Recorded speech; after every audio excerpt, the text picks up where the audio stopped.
నమస్తే. August month కర్కాటక రాశి వాళ్ళకి ఎలా ఉందో మనం చూద్దాం. కర్కాటక రాశి గనుక గమనించుకుంటే ముఖ్యంగా ఈ మంత్ కొంచెం జాగ్రత్తగా ఉండాల్సిన మంతు. కొంచెం చాలామందికి జాబుల్లో ప్రాబ్లమ్‌గా ఉంది అని జెప్పేసి నాకు జులై మంత్‌లో కూడా చాలామంది ఫోన్ కాల్స్ అవన్నీ రావటం జరిగింది.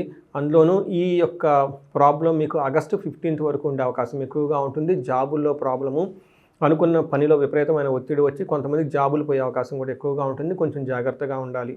అయితే ఓవరాల్‌గా కొంచెం జాగ్రత్తగా ఉండి ఈ మంత్ అంతా మీరు ఆధ్యాత్మికంగా చింతనతో ఉండటం చాలా చాలా ముఖ్యము. అందుకని ఈ ఆగస్టు మంత్‌లో ఉన్న పండగలన్నీ చక్కగా సెలబ్రేట్ చేసుకోండి. ఉత్సాహంగా, ఎనర్జిటిక్‌గా ఉండండి. సో, కర్కాటక రాశి గనుక మనం చూసుకుంటే ఇందులో నక్షత్రం వైజ్ గనుక చూసుకుంటే పునర్వసు 4వ పాదము, పుష్యమి 1, 2, 3, 4 పాదాలు, ఆశ్లేష 1, 2, 3, 4 పాదాలంతా కూడాను ఈ కర్కాటక రాశిలో ఉంటారు. పేరు బలం గనుక మనం చూసుకుంటే వీళ్ళకి హీ, హూ, హే, హో, డా, డి, డు, డే, డో అన్న లెటర్స్ అంతా కూడాను మనకి కర్కాటక రాశిలో ఉంటారు. మనం గ్రహస్థితిని గనుక గమనించుకుంటే ఆగస్టు మంత్లో 4 గ్రహాల యొక్క మార్పు ఉంది. అందులో ఆగస్టు 17న సూర్యుడు మారబోతూ ఉన్నాడు. అయితే దానికంటే ముందుగా కూడాను 22 డేట్న అంటే జులై 22నే బుధుడు వచ్చేటప్పటికి కర్కాటక రాశిలో మారున్నారు. శుక్రుడు వచ్చేటప్పటికి మిథున రాశిలో జులై 26వ తారీఖున మారి ఉన్నాడు. తర్వాత మనకి కుజుడు వచ్చేటప్పటికి 28వ తారీఖున ఆగస్టు కన్యరాశిలోకి మారి ఉన్నారన్నమాట. ఈ యొక్క గ్రహస్థితిని బట్టి మనం కనుక చూసుకుంటే వీళ్ళకి ఎలా ఉందంటే సూక్ష్మ గోచారం, లఘు గోచారం యొక్క కాన్సెప్ట్ ప్రకారం కనుక మనం చూస్తే ధనము, ధనలాభము, పరాభవము, అర్ధ ప్రాప్తి అని చెప్తారు. అంటే ఏ ప్రకారంగా కనుక చూసుకున్నా కానీ వీళ్ళకి ధనం వచ్చే అవకాశం ఎక్కువగా ఉంటుంది, ధనలాభం ఉండే అవకాశం ఎక్కువగా ఉంటుంది, అవమానాలు జరిగే అవకాశం ఎక్కువగా ఉంటుంది అని మనం గమనించుకోవాలి. మనకి సెకండ్ హౌస్లో సూర్యుడు ఉండటం వల్ల ఇది మనకి కొంచెం ఇబ్బంది పెట్టే పొజిషన్ అని మనకు తెలుసుకోవాలి. ఏ విధంగా కనుక చూసుకుంటే కొంచెము మీరు ఈ మంత్ యొక్క సక్సెస్ ఫెయిల్యూర్స్ ఎక్కువగా మీ యొక్క డెసిషన్ మేకింగ్ని బట్టి, మీ యొక్క మానసిక స్థితిని బట్టి ఉండే అవకాశం ఎక్కువగా ఉంటుంది. ఈ మంత్ కనుక మీకు కలిసి రావాలంటే అది మీ చేతుల్లోనే ఉంది అని మనం చెప్పుకోవచ్చు. ఏ విధంగా అంటే 2వ ఇంట్లో కనుక సూర్యుడు ఉంటే హీనత్వం, దుష్ట సంసర్గో, మనస్తాపో, శిరోభెద, నిష్ఫలం కృషి వాణిజ్యం, విత్తరాశిగతే రవి అని చెప్తారు. అంటే ఈ ప్రకారం కనుక చూసుకుంటే శారీరకంగా అలసటగా ఉండే అవకాశం ఎక్కువగా ఉంటుంది, దుష్టులతో సమావాసం పట్టే అవకాశం ఎక్కువగా ఉంటుంది. తర్వాత మనస్తాపానికి గురవుతారు. అయ్యో అనవసరంగా ఈ పని చేసాము, అనవసరంగా వీళ్ళతో ఫ్రెండ్షిప్ చేసాము, వీళ్ళంతా తిరిగి టైం వేస్ట్ చేసుకున్నాం, మనీ వేస్ట్ చేసుకున్నామని బాధపడే అవకాశం ఎక్కువగా ఉంటుంది. శిరోవ్యధ, విపరీతంగా తలనొప్పి వచ్చే అవకాశం ఎక్కువగా ఉంటుంది. అంతేకాకుండా నిష్ఫలం కృషి వాణిజ్యం అని చెప్తారంటే బిజినెస్ స్టార్ట్ చేసినా, అగ్రికల్చరల్ చేసినా, కష్టంతో కూడుకుని ఏ పని చేసినా కానీ అందులో రిజల్ట్ రాకుండా ఇబ్బంది పడే అవకాశం ఎక్కువగా ఉంటుంది. 8వ ఇంట్లో సూర్యుని యొక్క దృష్టి ఉండటంతో కొంచెం గొడవలు అయ్యి యాక్సిడెంట్లు అయ్యే అవకాశం ఎక్కువగా ఉంటుంది. ఈ మంత్ కొంచెం జాగ్రత్తగా ఉండటం ఎంతైనా ముఖ్యం ఈ రాశి వాళ్ళు. 3వ ఇంట్లో కనుక కుజుడు ఉండటం వల్ల కుజుడు మీకు 3వ ఇంట్లో ఉండి విశేషంగా యోగ్యతను తీసుకొని వస్తూ ఉన్నాడు. కానీ ఆ యొక్క విశేషమైన యోగ్యతని మీరు ఎక్కువగా అనుభవంలోకి అయితే రాదు అని చెప్పుకోవాలి. వేద ఉండటం వల్ల అంటే మీకు కుజుడు చక్కగా యోగ్యతను తీసుకొని వస్తున్నాడు. అయితే ఈ కుజుడికి వేరు అడ్డంగా ఇంకొక గ్రహం ఉండటంతో కుజుడు తను ఇవ్వాల్సిన మంచి రిజల్ట్స్ను పోయే అవకాశం ఎక్కువగా ఉంటుంది. జనరల్గా అయితే మనకి కుజుడు 3వ ఇంట్లో ఉంటే విత్తలాభం, సదా ఆరోగ్యం, ఇష్టసిద్ధి, సుఖావహ, వస్త్రలాభో, ధనప్రాప్తి, తృతీయ స్థానకే కుజ అని చెప్తారు. అంటే ఈ టైంలో మీకు వస్త్రలాభం వచ్చే అవకాశం ఎక్కువ ఉంటుంది, ధనలాభం వచ్చే అవకాశం ఎక్కువగా ఉంటుంది. అనుకున్న పనులన్నీ చక్కగా టకా చేసే ఒక సామర్థ్యము, ధైర్యము, సాహసం అన్నీ మీకు వచ్చేసి ఉంటాయి. అయితే విపరీత వేద వల్ల అంత యాక్టివ్గా మీరైతే ఉండలేరని చెప్పుకోవచ్చు. కానీ విశేషంగా ధనం వచ్చే అవకాశం ఎక్కువగా ఉంటుంది. ప్రొఫెషన్ మ్యాటర్స్లో మీది పైచేయిగా ఉండి అనుకున్న పనులని అనుకునే విధంగా మీరు టకా చేసుకొని వెళ్ళిపోయేసి అందరి అభిమానాన్ని అయితే చూరగొంటారని తెలుసుకోవచ్చు. అయితే శుక్రుడు అగైన్ మీకు 12వ స్థానంలో ఉండి అంత మంచి యోగ్యతను అయితే ఇవ్వడానికి తెలుసుకోవాలి. మీకు ఇప్పుడు కనుక చూసుకుంటే సూర్యుడు సరిగ్గా ఉపయోగపడలేదు. మీకు కుజుడు మంచి చేయాలి కానీ అతను చేయలేని పరిస్థితిలో ఉన్నాడు. శుక్రుడు వచ్చేటప్పటికి ఇతను కూడా ఒక మంచి పొజిషన్లో అయితే లేరు. అందుకని చెప్పేసి ఈ మంత్ వాళ్ళు కొంచెం జాగ్రత్తగా ఉండాలి. శుక్రుడు మీకు 12వ ఇంట్లో ఉండటం వల్ల కొన్ని ఛాలెంజెస్, కొన్ని ప్రతికూల పరిస్థితులు వచ్చే అవకాశం ఎక్కువగా ఉంటుంది. అవి ఏమంటే శస్త్రపీడం, చోర బాధ, అతి క్లాశో మహద్భయం, కృషిరవ్యాధి సర్వవిఘ్నం, శాత్ ద్వాదశ స్థానకే భృగు అంటారు. అంటే అగ్రికల్చరల్గా చేసిన, బిజినెస్ చేసిన, ఏదైనా కష్టపడి చేసినా అందులో సరైన రిజల్ట్ రాకుండా ఇబ్బంది పడే అవకాశం ఎక్కువగా ఉంటుంది. మహద్భయం, చాలా భయం కలిగే సంఘటనలు ఎక్కువగా ఉంటాయి. శస్త్రపీడ అంటే ఆయుధ పీడ, ఏదైనా కానీ ఇన్స్ట్రుమెంట్స్ కానీ మీరు వాడే ఏదైనా వస్తువులు ఉంటే అవి మీకు ఇబ్బంది పెట్టేసి దెబ్బలు తిరిగే అవకాశం ఎక్కువగా ఉంటుంది. గుప్త రోగాలు, వెనరల్ డిసీజెస్ కూడా వచ్చే అవకాశం ఎక్కువగా ఉంటుంది. చూశారు కదా, 3 గ్రహాల్లో ఏ గ్రహం కూడా అనుకూలంగా లేదు. కొన్ని అదర్ గ్రహాలు కూడా మీకు అనుకూలంగా లేకపోవడంతో కొంచెం ఇబ్బంది పడే అవకాశం ఎక్కువగా ఉంటుంది.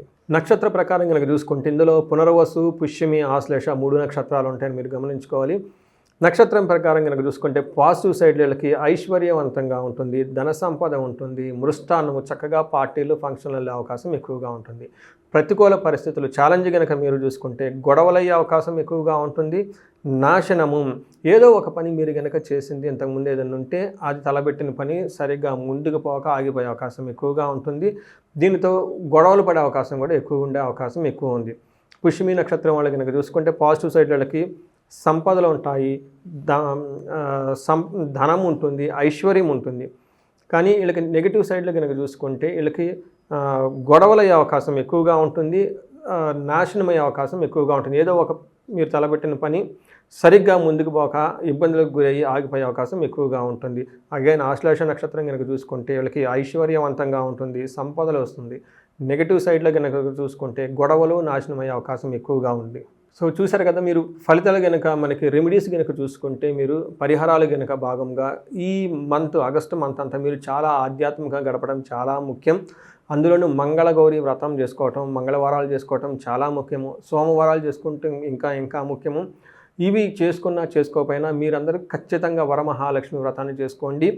అడగకుండానే అమ్మవారు ఎన్నో వరాలు మనందరికీ ఇస్తూ ఉంటుంది. ఈ శుక్రవారం రోజున, ఈ శ్రావణవాసం వ్రతం పౌర్ణమి రోజున కనుక మీరు పౌర్ణమికి ముందు వచ్చే శుక్రవారం కనుక మీరు భక్తి శ్రద్ధలతో గనక అమ్మవారి గనక వరమహాలక్ష్మి వ్రతం చేసుకుంటే మీకు అనంతమైన సంపదలు వచ్చే అవకాశం ఎక్కువగా ఉంటుంది. అంతేకాకుండా వినాయక చవితి కూడా 27వ తారీఖున ఉంది కాబట్టి సిద్ధి బుద్ధి ప్రదాత అని చెప్తూ ఉంటారు. అంటే మనకు అనుకున్న పని ఎక్కడ ఆటంకాలు లేకుండా విజయం సాధించాలని, దీనితో పాటు మనకి ఉన్నతమైన మన బ్రెయిన్ కూడా చాలా షార్ప్గా ఉండాలని ఉద్దేశంతో మనకి ఒక భక్తితో ఈ పండుగని ఖచ్చితంగా జరుపుకోండి.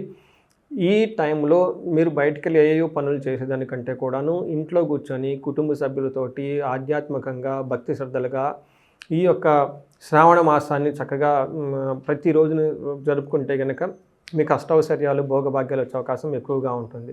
అంతే కనుక ఎవరికైనా కనుక ఉద్యోగం రీత్యా కొంచెం ఇబ్బందికి పడుతూ ఉంటే కనుక వీళ్ళకి ఆదిత్య హృదయ స్తోత్రం చదువుకున్న, హనుమాన్ కార్యసిద్ధి మంత్రం చదువుకున్న, సూర్య అష్టకం చదువుకున్నా కానీ చక్కగా బాగా కలిసి వస్తుంది. సూర్యుడికి నమస్కార ప్రియుడు అంటారు కాబట్టి మీరు సూర్య నమస్కారాలు ఎక్కువగా చేయటం బాగా ప్రాక్టీస్ చేయండి. వీటితో పాటు ఈ రాశి వాళ్ళు ఎవరికైనా కనుక ధనానికి ఇబ్బంది పడుతూ ఉంటే కుబేర పాశుపత అభిషేకము లేదంటే మహాలక్ష్మి విశేష హోమము చక్కగా జరిపించుకోండి. కొంతమంది లాస్ట్ ఇయర్ అంతా నేను కొంతమందికి 1-to-1 బేసిస్తో వాళ్ళ ఇళ్లలో చేయటం జరిగింది కుబేర పాశుపత అభిషేకము, మహాలక్ష్మి విశేష హోమము. అయితే కొంతమంది నాకు ఫోన్ కాల్ చేశారు, 1-to-1 చాలా ఖర్చు అవుతుంది కాబట్టి వాళ్ళు భరించలేక చేయించుకోవటం మానేశారు. అయితే అలాంటి వాళ్ళకు కూడా దృష్టిలో పెట్టుకొని ఇది సామూహికంగా చేయటం ప్రారంభించాము. ఆగస్టు 21వ తారీఖు 22వ తారీఖు 2 రోజులు, ఆగస్టు 21 వచ్చేటప్పటికి కుబేర పాశుపత అభిషేకం చేస్తూ ఉన్నాము. ఇది సామూహికంగా అందరూ వచ్చి చక్కగా కూర్చొని పార్టిసిపేట్ చేయొచ్చు. ఇది ఓపెన్గా టెంపుల్లో జరుగుతుంది. రెండోది వచ్చేటప్పటికి ఇది మనకి శుక్రవారం 22వ తారీఖున వస్తుంది. ఈ రోజు వచ్చేటప్పటికి మహాలక్ష్మి విశేష హోమం ప్లాన్ చేసాము. ఈ యొక్క ఉద్దేశం ఏమంటే మహాలక్ష్మి విశేష హోమం శీఘ్ర ధన ప్రాప్తి, నష్టద్రవ్య ప్రాప్తి అని చెప్తారు. అంటే మీరు ఇంతకుముందు ధనాన్ని కనుక ఎక్కడన్నా పోగొట్టుకున్న, లాస్లు వచ్చిన, పార్ట్నర్షిప్లో పెట్టి ఇన్వెస్ట్మెంట్ చేసి ధనం మీకు రాకుండా ఆగిపోయి ఉంటే అది ఆ ధనం మీకు చాలా శీఘ్రంగా రావటానికి, అలానే నష్టపోయిన వాటిని మళ్ళీ తిరిగి తెచ్చుకోవడానికి నష్టద్రవ్య ప్రాప్తికి ఈ విశేష హోమం ప్లాన్ చేయడం జరిగింది. ఇది వచ్చేటప్పటికి ఆగస్టు 22వ తారీఖున లాస్ట్ శుక్రవారం చేయటం జరుగుతుంది. మీకు మరిన్ని వివరాలు కావాలనుకుంటే కనుక ఈ క్రింద కనిపిస్తున్న నెంబర్ కనుక కనెక్ట్ అయితే మీకు వివరాలు ఇవ్వటం జరుగుతుంది. మీరందరూ చక్కగా భక్తి శ్రద్ధలతోటి ఈ 2 రోజుల కార్యక్రమంలో పార్టిసిపేట్ చేసి మీకున్న ధనానికి సంబంధించిన ప్రాబ్లమ్స్ అన్ని పోగొట్టుకుంటారని చెప్పేసి నేను కోరుకుంటున్నాను. దానికంటే ముఖ్యంగా ఆగస్టు మంత్కు చాలా ముఖ్యమైన విశిష్టత ఉంది. అదేంటంటే ఈ ఆగస్టు మంత్ వచ్చేటప్పటికి శ్రావణ మాస అష్టమితో ప్రారంభమవుతుంది, భాద్రపద మాసం సప్తమితో ఎండ్ అవుతుంది. అయితే ఈ మధ్యలో ఎన్నో పర్వదినాలు, విశిష్ట దినాలు, ముఖ్యమైన దినాలు ఉన్నాయండి. ఇవన్నీ చక్కగా జరుపుకోవాలని చెప్పేసి నేను కోరుకుంటున్నాను. ఫస్ట్ వచ్చేటప్పటికి వరమహాలక్ష్మి ఆగస్టు 8న ఉందండి. అడగకుండానే ఎన్నో వరాలు లక్ష్మీదేవి ఇస్తుంది. అడిగితే ఇంకా ఇంకా ఎన్నో కోరికలు తీర్చే శక్తి మనకి ఆ అమ్మ మనకిస్తుంది. ఈ రోజుని ఖచ్చితంగా మర్చిపోకుండా ఖచ్చితంగా వరమహాలక్ష్మి వ్రతం అందరూ చేసుకోవాలని చెప్పి నేను కోరుకుంటున్నాను.